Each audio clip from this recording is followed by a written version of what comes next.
আজ থেকে শুরু বাঙালির মুক্তি সংগ্রামের মাস অগ্নিঝরা মার্চ। উত্তাল ৭১-এ পুরো মার্চ মাস জুড়ে বাঙালির চোখে ছিল স্বাধীনতার স্বপ্ন, একটি নতুন পতাকা, একটি ভয়ার্ত কালো রাত। ১৯৭১ সালের মার্চে সূচনা হয় বাঙালির মুক্তি সংগ্রামের চূড়ান্ত পর্বের। এই পথ ধরে বিশ্ব মানচিত্রে অভ্যুদয় ঘটে, স্বাধীন সার্বভৌম রাষ্ট্র জন্ম হয় বাংলাদেশের। শুরু হলো বাঙালির স্বাধীনতার স্বপ্নসাৎ যৌক্তিক পরিণতির মাস অগ্নিঝরা মার্চ। পরাধীনতার শৃঙ্খল ভেঙে অধিকার অর্জনের মাস মার্চ। উত্তাল ৭১-এ পুরো মার্চ মাস জুড়ে বাঙালির চোখে ছিল স্বাধীনতার স্বপ্ন। ২৫ মার্চের কালো রাতে অপারেশন সার্চলাইট নামে বাঙালি নিধনে নির্বিচারের ছাত্র শিক্ষক সহ হাজার হাজার মানুষকে হত্যা করে পাকিস্তানি সৈন্যরা। চিরতরে স্তব্ধ করে দিতে চায় বাঙালির কণ্ঠ।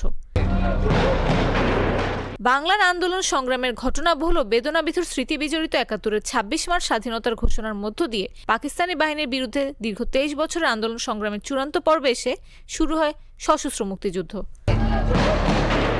এই পথ ধরে দীর্ঘ ৯ মাস রক্তক্ষয়ী যুদ্ধ করে এক সাগর রক্তের বিনিময়ে বাংলার দামাল ছেলেরা ছিনিয়ে আনে লাল সবুজ পতাকা। বিশ্ব মানচিত্রে অভ্যুদয় ঘটে স্বাধীন সার্বভৌম রাষ্ট্র বাংলাদেশ। নাফিস আব্দুল্লাহ, জাগো নিউজ।